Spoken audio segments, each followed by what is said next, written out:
ಗೌರವಾನ್ವಿತರೆ ಹಾಗೂ ಪ್ರೀತಿಯ ಸ್ನೇಹಿತರೆ, ಎಲ್ಲರಿಗೂ ನಮಸ್ಕಾರ. ನಾನು ನಾಗರತ್ನ, 7ನೇ ತರಗತಿ, ಕರ್ನಾಟಕ ಪಬ್ಲಿಕ್ ಸ್ಕೂಲ್ ಬಿಟ್ಕಲ್ಕಟ್ಟೆ, ಕುಂದಾಪುರ ತಾಲೂಕು, ಉಡುಪಿ ಜಿಲ್ಲೆ.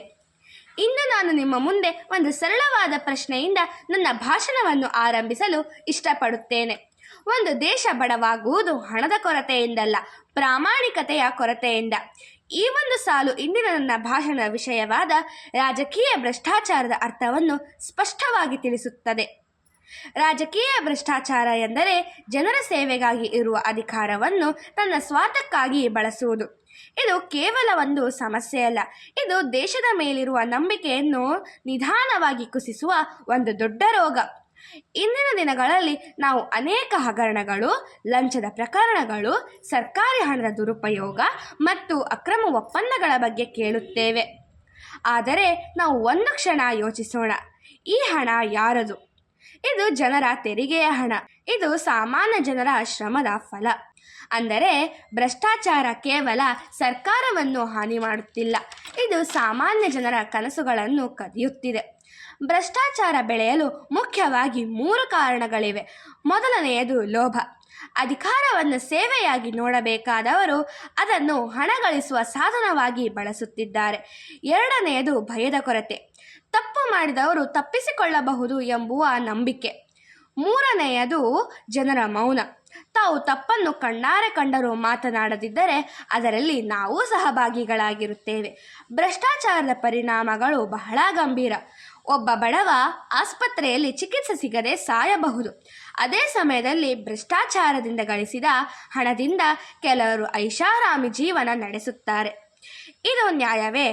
ಭ್ರಷ್ಟಾಚಾರದಿಂದ ಶಿಕ್ಷಣ ಹಾಳಾಗುತ್ತದೆ, ಆರೋಗ್ಯ ವ್ಯವಸ್ಥೆ ಕುಸಿಯುತ್ತದೆ, ಉದ್ಯೋಗಾವಕಾಶಗಳು ಕಡಿಮೆಯಾಗುತ್ತವೆ ಮತ್ತು ದೇಶದ ಅಭಿವೃದ್ಧಿ ನಿಧಾನವಾಗುತ್ತದೆ.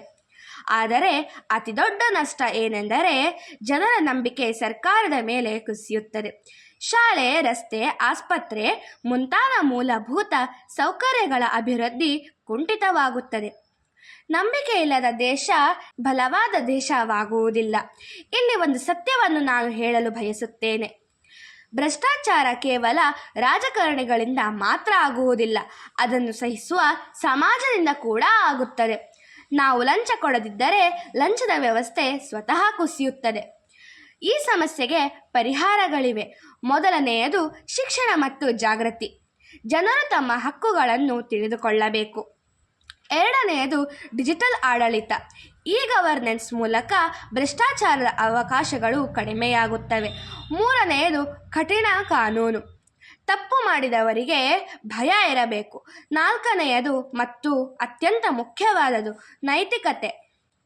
ಪ್ರಿಯ ಸ್ನೇಹಿತರೆ, ನಾವು ಯುವ ಜನಾಂಗದವರು ಕೇವಲ ಪ್ರೇಕ್ಷಕರಲ್ಲ, ನಾವು ಬದಲಾವಣೆಯ ಆರಂಭ. ನಾವು ಹೇಳಬೇಕು, ನಾನು ಲಂಚ ಕೊಡಲ್ಲ, ನಾನು ಲಂಚ ತೆಗೆದುಕೊಳ್ಳುವುದಿಲ್ಲ. ಈ ಒಂದು ನಿಲುವು ದೊಡ್ಡ ಕ್ರಾಂತಿಯ ಆರಂಭವಾಗಬಹುದು. ಕೊನೆಗೆ ನಾನು ಹೇಳಲು ಇಷ್ಟಪಡುತ್ತೇನೆ, ಒಂದು ದೇಶವನ್ನು ರಾಜಕಾರಣಿಗಳು ಮಾತ್ರ ಬಲಿಷ್ಠ ಮಾಡುವುದಿಲ್ಲ ಮತ್ತು ಒಂದು ಸೇನೆಯು ಮಾತ್ರ ಬಲಿಷ್ಠ ಮಾಡುವುದಿಲ್ಲ, ಆದರೆ ಪ್ರಾಮಾಣಿಕ ನಾಗರಿಕರು ಮಾತ್ರ ಬಲಿಷ್ಠ ಮಾಡುತ್ತಾರೆ. ನಾವು ಬದಲಾದರೆ ದೇಶ ಬದಲಾಗುತ್ತದೆ ಮತ್ತು ನಾನು ನಂಬುತ್ತೇನೆ, ಒಂದು ದಿನ ನಮ್ಮ ದೇಶ ಭ್ರಷ್ಟಾಚಾರ ಮುಕ್ತ, ಪ್ರಾಮಾಣಿಕತೆಯಿಂದ ತುಂಬಿದ ದೇಶವಾಗುತ್ತದೆ ಎಂದು. ಧನ್ಯವಾದಗಳು.